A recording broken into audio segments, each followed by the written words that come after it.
Welcome to Season 3 of the Knack for Business podcast. Over 350 episodes strong, we're here to ignite your entrepreneurial spirit with fresh insights, networking gems, and creative strategies that elevate your game. How do you stop feeling like success is draining you and start leading with purpose without losing everything you've built? Our guest today is Sheila Williams.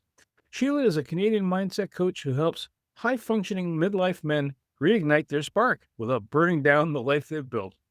With a background in high school education and corporate IT training, Sheila understands both the drive to succeed and the quiet burnout that often follows. Through her private coaching programs, mindset workshops, and thriving membership community, she guides men from a state of pressure and performance into one of fulfillment and freedom. Living nomadically and pet-sitting her way around the world, Sheila brings a grounded, real-world approach to personal transformation, often from wherever the Wi-Fi is strong and the pets are well-behaved. Sheila, welcome. And hey, do you have a favorite quote or saying you'd like to share with us? Hi there, Bernie, and thanks for having me. And hi to Wayne, too. I would love to share one of the quotes that really speaks deeply to me. It's attributed to the Buddha. It's what you think, you become. What you feel, you attract. What you imagine, you create. And that's basically how I live my life and how I run my coaching business. And you also have a tagline, especially since you're dealing with midlife dudes. I love my men. I have noticed that one of their instincts is to burn it all down and start over. So I invite them to reclaim their spark without burning down their life. Yeah, because usually if they're burning their life, they're taking everything else with it and other people. When someone on the subject of Burning Man, why do guys react so strongly as opposed to, hang on, what do I got? And let's work on it. It might be a different result in the end. How do you get them to that creative side of the solution? I have a few different answers for that. One is a bit more what you would expect, whereas we're using the words reactive and creative. Reactive means that knee-jerk reaction and acting without thinking, as opposed to creative, allowing more thought, outside the box, innovation, which our men are really good at. I wanted to look at it even from another angle and understand that the word creation is one of the more important words, as opposed to even creative. And to create, to use it as a verb, to be that active participant in your life so that you're not simply reacting to what's around you as a very passive actor in your play, if you want to put it that way, but you're actually creating and you're doing it deliberately. You're doing it consciously because you've taken the time to actually think, what do you want? What do I want is one of the most important questions that we can ask. A way of setting the foundation for creating a life that feels good for you. Because if you're always creating from that place of reacting to what you think other people want you to do or what you should do, that becomes a really shaky ground. And that's what crumbles. And that's where our guys often have that moment of, oh my God, like, how did I get here? And what am I supposed to do? Because this doesn't feel good. And I feel completely trapped now. So men love to talk about getting what they want. And what they often don't know is really what they do want. Tell me how they get what they want, really. What I advocate is it's all well and good to think, I want that car and I want that trip and I want that particular golf driver. But where I go is, how do you want to feel? That's going to be the element. And when you start there, all of those other details, they will fall into place. You'll get them. But when you actually focus on this base aspect of, I want to feel freedom. I want to know that I have choice. I want to feel loved. I want to feel appreciated. I want to feel at peace, calm. So many of my men reach for calm within our sessions. And it shows them that they're not finding it in day-to-day life. They don't even know that they were missing it. And that's a great learning curve. Having the opportunity to understand, to pause and reflect on what would feel good and to feel that it's nothing reaching outside of you. It is that peace, calm, feeling safe, secure, cozy. Like, this is really great memories from childhood. It doesn't really matter where you got it from, you want it. It's interesting because coaching in itself, you think of high school, you think of athletes, and then we see that in the executive space too, right? And you're not looking to hurl a javelin down the boardroom table. there's a traditional process of approaching this for most coaches. What's the differentiator for the mindset coaching? How does that differentiate? Is it like you're not applying this, how you go for your coaching to your financial process, to the culture, but mindset's a different thing. I really think it has to be understood that it's different because there are business coaches, they'll help you find out what are those numbers you want and how to get there. But if the mindset isn't a fit, if you're not ready for it in some way, you're never going to get there. It'll be very elusive. And many people have experienced this where they think, I've tried all the things and I've hired all the people or I don't have the right people working for me. How come they're not doing it right? It will always feel as if there's an outside source that's not measuring up. And then you start to turn it on yourself. I'm not measuring up. And that can create a really crazy spiral. And none of it is necessary because when you understand the mindset work, when you go back to almost the basics and exactly what we were talking about before of understanding, how do I want to feel? What is my end goal? It's not the number, but how am I going to feel when I hit that number? When I allow myself to think beyond that number, what will that feel like for me? That really does change everything. Every good athletic coach knows that. And that's why they're having their athletes visualize crossing that finish line, holding the trophy. It's getting them in that moment of having it. I propose even going beyond that because there is always going to be beyond. You can plan something and hit that goal, but of course, there's going to be something else you want after. Not to have it be this constant striving and never feeling, but allow yourself to tap into the having of it right now within your emotions. I know that can be a kind of a scary word for some people, but to allow yourself to know what is it going to feel and to know that it just smooths it out. It's not just this end goal, stop, now what? It's okay, I'm now on this place and that's exactly where I need to be now to go to this new, better place. For a lot of, especially business owners, entrepreneurs, it is that hunt. It is the challenge. They do want to keep going beyond, but it's not just this endless striving, it's a building up. One thing that interests me is a lot of are in a growth stage and it's exciting. They take pride in being 24/7. It's raw go. And there's even a dopamine hit. How do you get to avoid burnout when those signals are sending you the wrong information? My lovely solopreneurs, they want to do it all because they think they can do it all and that they're the best person to do it all. The best thing they really can do is pause and understand that do they want the marathon or do they want the sprint? Because if they want to have success that can be sustainable, they are going to have to learn the tools to have balance. And that might just be some breath time. I always recommend 3 deep breaths as the first tool. It doesn't mean you have to learn to meditate if you're not familiar with it. Very important to give yourself those 3 deep breaths minimum. It is amazing the shifts that can happen in our body because it allows our heart rate to slow down. It provides oxygen and everything else that our body needs to move. It signals to our brain we are safe. We can think clearly. We are not in fight or flight. And physiologically, it's going to impact blood pressure, how we're sleeping, everything that we want to have balance. If you're driven, that's exciting. You're passionate about it. That's amazing. You can go for it, but give yourself the opportunity to enjoy it along the way and to find that success you think you're looking for, because then you do get to play with what comes beyond that. I'm sitting here as we're talking about this, right, and doing the breathing exercise. I get it. If you're in a calm state, you can rationalize things out. You're not in an emotive state, wound up. You make better decisions. It's not only the immediate, it's long term. But since we're talking about midlife guys, apparently there's a shift in our body that rolls around. It happened when we were teens. Typically, it could be anywhere along the spectrum.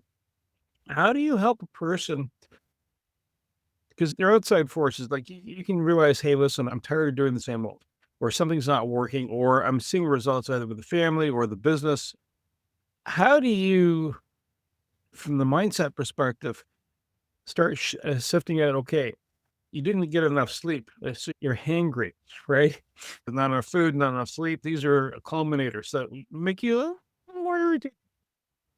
How do you discern or how do you weed through some of the internal pressures and you get that person to focus on, okay, your midlife, your hormones have just shifted, chill. The red Corvette doesn't have to happen. It can, but it doesn't have to. You don't have to burn the place down. How do you help them sort through that piece? I think taking that time to reflect on what are they choosing to do for themselves. Very often when I'm meeting with men, they are always looking outward. They're looking to support their family, whether that's financially, emotionally, their time, or a business, or maybe it's even elderly parents. It feels as if there's always something pulling at them and it's not leaving anything for themselves. I absolutely recommend starting with that point of what do I feel I need and start carving it out. And again, we're not talking about not fulfilling your responsibilities to the people who are relying on you, but it's adding yourself to that list. Everyone who's ever flown in an airplane has heard, put on your own oxygen mask before you help anyone else. And often with my guys, I will ask them to start carving out some time. And if that means waking up 5 minutes earlier so they have 5 minutes themselves, it's a start. And if you can fit in a half-hour walk or a workout, that's great too, because it's going to start building on itself. More than anything, the physical benefits will be there, but it's the mindset shift that's going to make the change because they're understanding that they are allowed to choose something that feels better for them while still meeting other people's needs. So that'll be step one. There are other steps. Step one is, how am I prioritizing myself? Am I sleeping? Am I eating? Am I taking a walk? One of the micro habits that I suggest in a 10 micro habits change that I recommend everybody download because they're small and they're easy, but take a 10-minute walk without your phone. When's the last time anyone did that? It's the small shifts that can really make a difference. So again, this isn't talking about, okay, I got to go to the gym 5 days a week. This is take it easy, take it small, and start exactly where you are.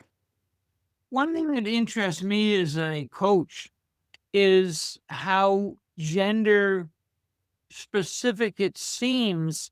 And some women would only want to be teach or coached by a woman. I think some men would pick a man. You realize that you saw a niche, a solution, a pain point that is countercultural. Tell me about that. Well, a few different factors played into it. I love coaching men and women because they all have different nuances. But what I was finding within my private coaching practice is that I looked forward most to the sessions with the men. I loved knowing that they were taking the ownership of making a change in their life. And I loved the idea of how powerful that can be. And having the coaching come at that point when things are starting to feel not frustrations moving into almost helpless and hopeless. I don't want that for any family or any man. And I lived it. My first marriage, my ex-husband is still an amazing person, but during the marriage, he could not find that settled space. We had from the outside the most amazing, wonderful life, and yet he didn't feel fulfilled inside. He felt really empty. It was the constant, let's change houses, let's move cities, let's get a new vehicle, let's change jobs again. I'm going to go train for something different. Now I'm going to move over here. Something had to keep shifting in him until he finally just left us as the family unit. And of course, it took years for him to find what he needed. And it was that mindset piece. But it took years. How amazing that there are so many coaches available now to help these guys, that society is allowing it to be okay to say, yeah, I've got a fitness coach, I've got a nutrition coach. Why wouldn't I have a mindset coach? I love that. There are different sorts of people out there. And whether you're an introvert, extrovert, some people are adrenaline junkies, right? Those are kind of like, if you do the extremes. Who do you find in your past experience needs it the most? Everybody will need mindset shifting, whether you're an introvert or an extrovert. But who, if they don't get a little bit of guidance, which personality can go too far that you found? And that, I guess what I'm trying to identify is who's most likely to, ow, that's really going to hurt you, bud. Don't do that. Understanding that I'm not a psychologist and I've never studied this, from my own experience, if you're going to say introvert versus extrovert, I would say most likely the extrovert, because they are seeking others to recharge, which is a distraction from self-reflection. An introvert isn't necessarily reflecting, but they are giving themselves more opportunities to be inward and quiet. So much of our society, even though it looks like it is good and it's helpful and it's healthy, it's so often a distraction. And we usually don't realize that until we think things aren't going well. And then we realize, oh, it's because I've been filling my time and my brain with things that aren't contributing to life quality or feeling happy at my core. One thing that I'm really interested about your practice is coaching as it's been developed. You pull out thoughts and ideas and you say, what about this? And have you thought about that? And mindset accidentally seems to have been something that comes up at least after 9 days or maybe even longer. You actually are much more in your face, where they need to actually look at why their mindset's been crippled really early in your coaching. Tell me more about that. I might even challenge that question, and you feel free to come right back at me. I'm not sure that I ever actually ask them a why question in a direct way like that. Where I tend to focus is more the questions of possibility. I ask a lot of what if questions. For instance, someone will come to me and he might use up 20 minutes of his hour-long session telling me all the details about being busy with this or having to do that, and I'll ask a question of, what if you didn't have to do that? What if that didn't have to fall on your shoulders? What if you allowed something different? I am encouraging people to move out of this very straight line story that they've created for themselves and just park on the highway a little bit and look at the map and notice what's going on around them. Because when we ask questions, we create space for the answers to drop in. How often are we going along our day doing what we think we should do and trying to make sure everybody else does what they should do? We don't allow for that to be different. The law of assumption plays very strongly within our life. We expect things to be a very specific way, and that's the way it's going to be, whether we like it or not. I want to challenge people to say, if that doesn't feel good, let's allow for some different options. It doesn't mean it won't happen that way, but it means you're giving space for it to happen in a way that feels better. So the mindset tools that you capitalize on, can you give some options or a description? What are the tools you can bring forward in that space without having to go to that nth degree? Yeah. So obviously, I will always, because they're my men, I want to stay practical on a certain vein, because the guys, they like to know, okay, what am I supposed to do? Like, give me the checklist so I can get it done. And that will absolutely be helpful. For instance, these little micro habits that you can add into your day, they might sound simple, but go do them and see that they're effective, because just because they're simple doesn't mean they won't work. So that's more on the day-to-day, training yourself new ways to think, having the new thought patterns. That's really important. Understanding when you're having repetitive thought loops that don't feel good. That matters, because right now we're not noticing when they're happening. So they just feel normal. And so that's all part of the work. The most powerful tool that I love to use is a visualization technique where we actually lean into different versions, future versions of my client. So let's say there's something that he's struggling with or he's trying to figure it out.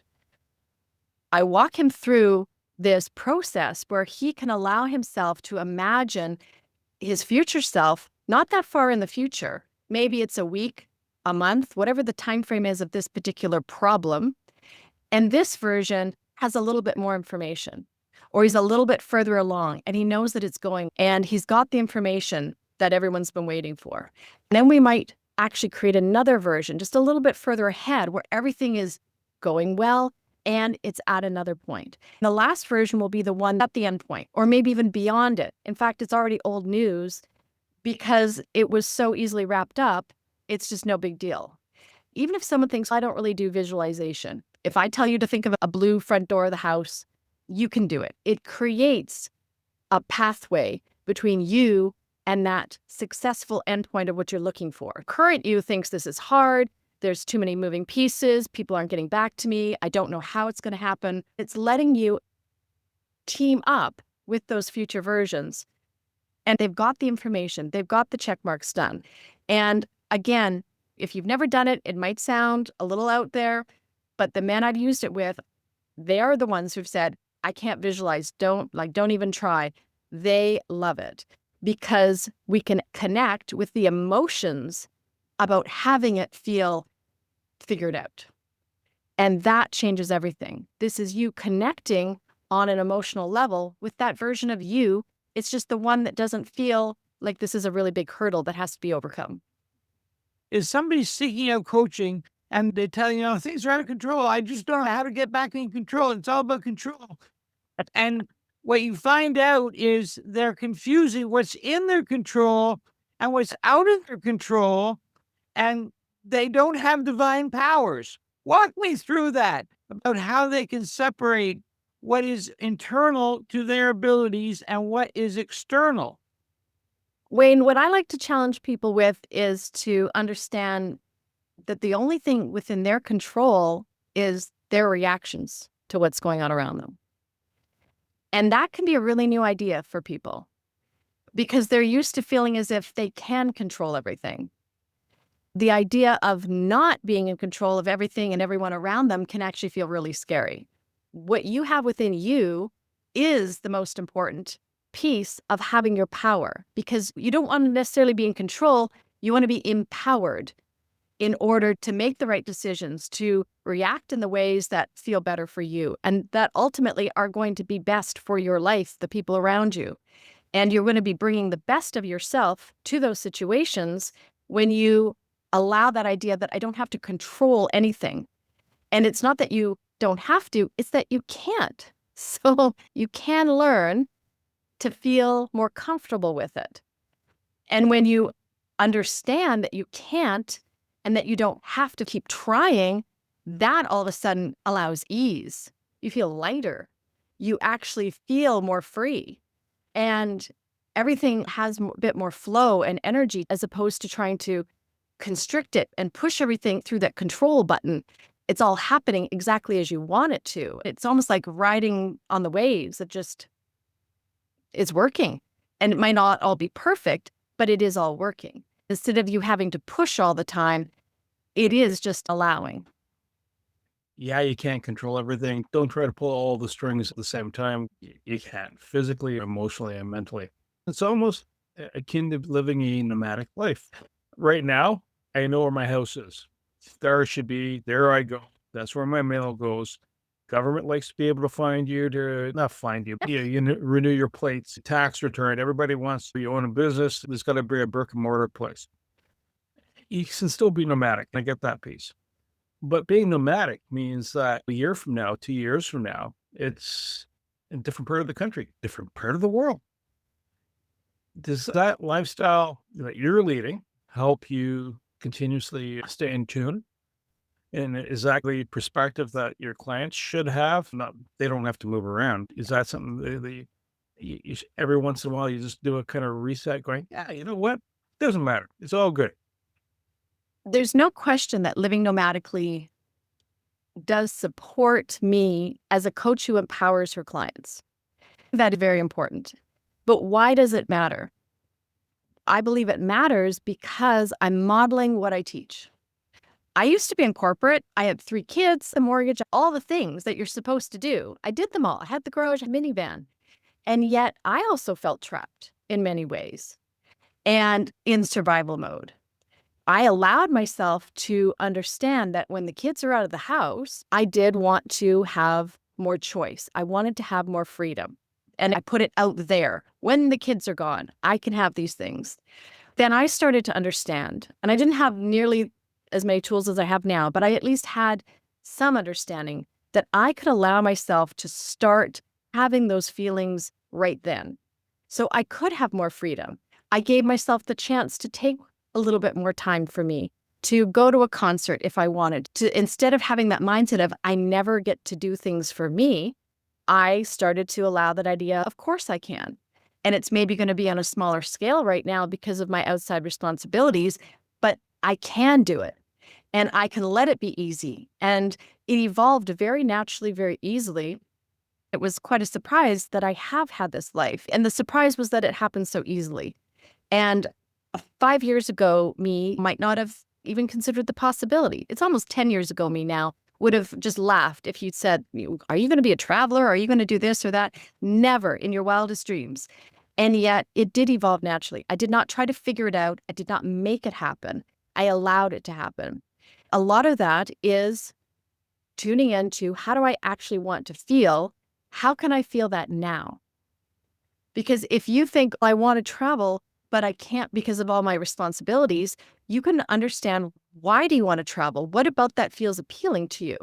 Is it you're imagining downtime from work, trying different foods, accessing different cultures, learning to salsa dance? What is it that's lighting you up about that?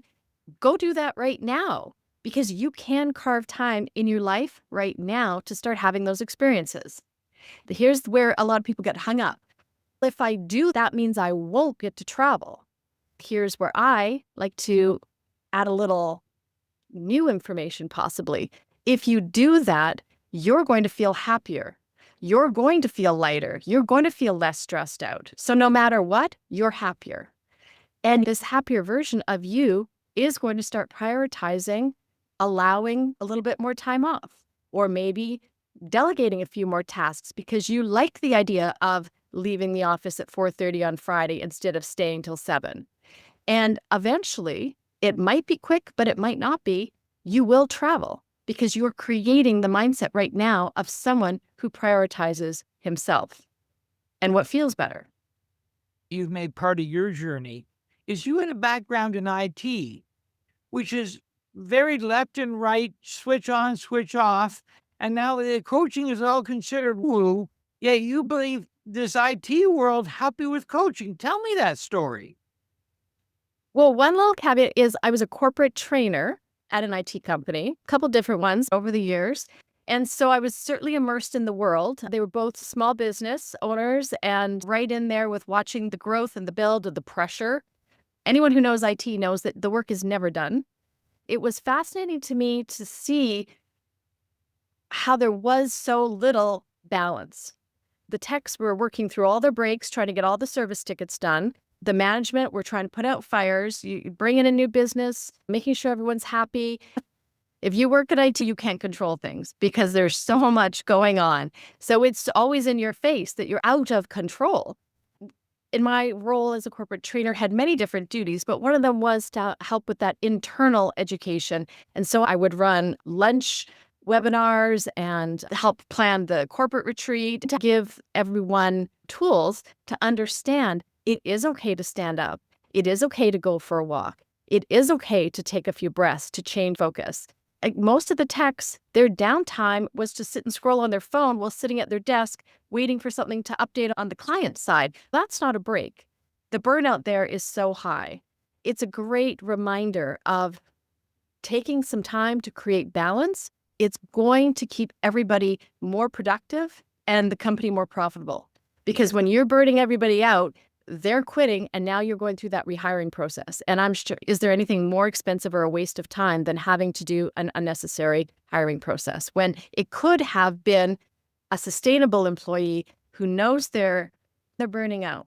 And that's just not on the lower levels, that's all the way up. And so I do think that having access to that world very specifically has given me a great perspective to understand it can be small shifts, but it needs to have priority. Wouldn't mindset be, because things will happen. The sun will rise, the sun sets. And in the IT world, for example, stuff happens. It won't be as predictable as the sun rising and setting. With the mindset shift, there's a fire to put out and just say it's not a fire, it's an event. Start reframing that whole perspective around the events that you consider adverse. And if you're an adrenaline junkie, you need more. And, that's your spice per se. Is that what you redefined from the mindset perspective? Not only it's pushing you back or it's out of your control, as opposed to here's another event. Is that where you're working on? Is that the first major stumbling block you run into with most of your clients? That hasn't been my experience with the people I've worked with. Most people in front of me are feeling pressure from all walks of their life. So it's not so much just one having to always be reacting at work, but it's that constant pressure to perform and to give as opposed to receive or prioritize himself. So with regard to what you spoke about, I think it is important. The more that we can reframe, almost just take out a bit of that emotional element of just understanding this is, as you said, this is just an event. This is something happening, and I'm choosing a reaction to it.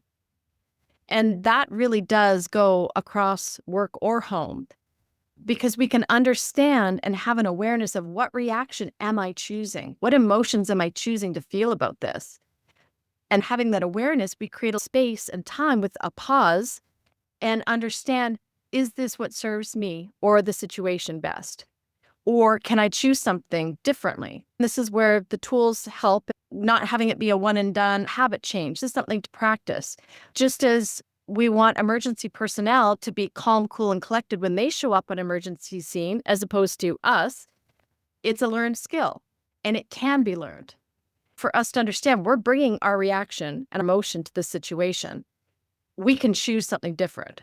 And when we allow ourselves to choose, maybe it is calm, maybe it is just a little bit more understanding of the bigger scope. Because a lot of times we're so focused on one particular thing that we don't give ourselves that chance to step back and see a big picture.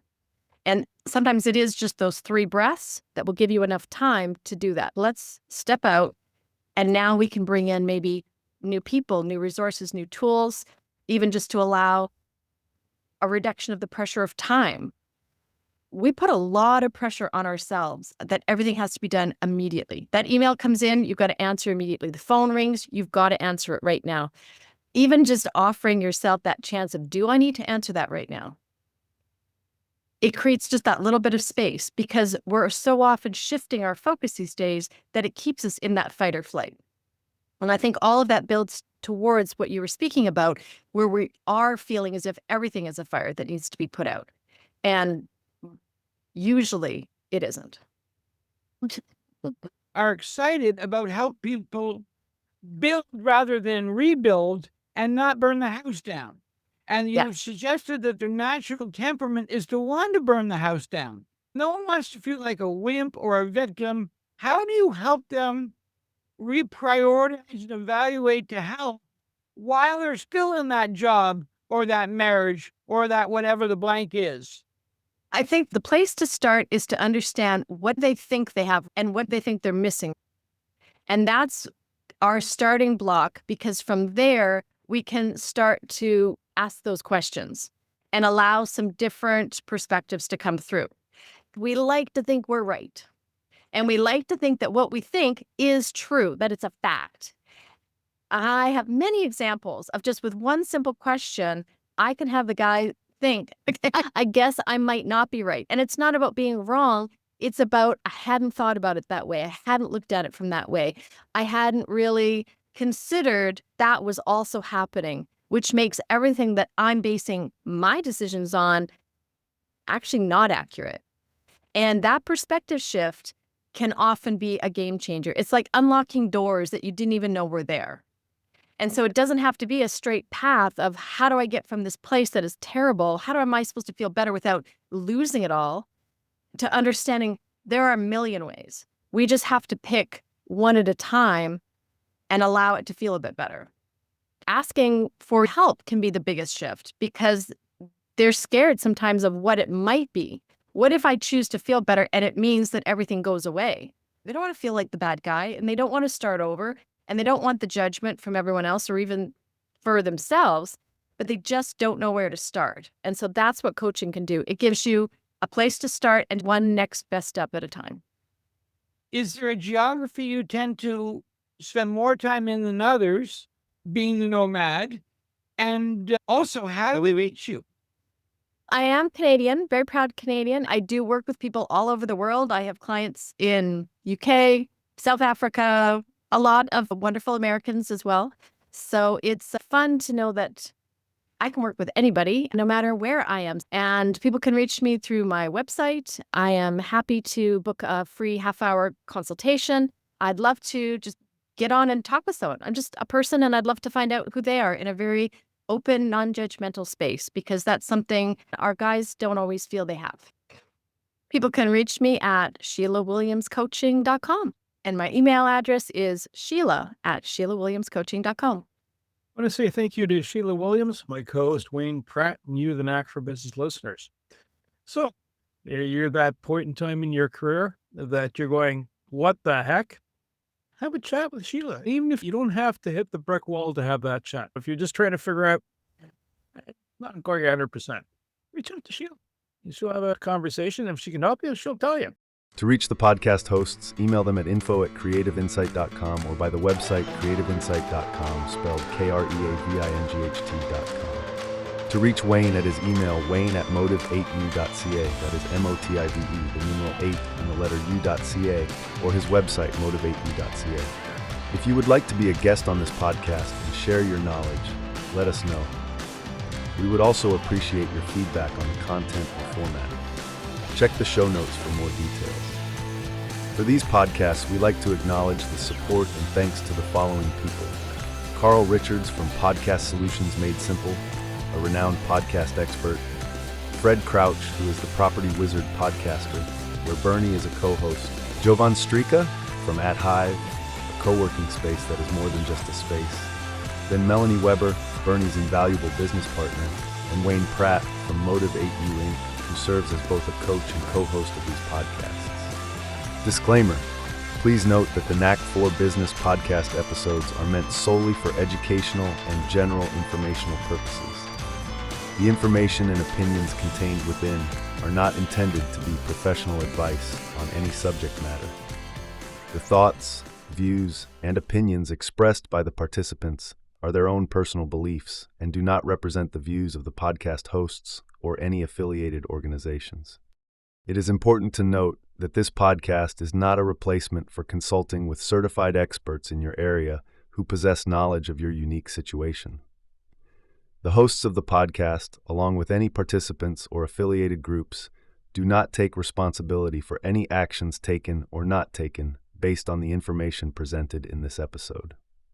It is highly recommended that individuals seek guidance from their own personal advisors in fields such as accounting, law, or other pertinent areas prior to undertaking any actions or making decisions that may impact their financial, legal, or other aspects of life.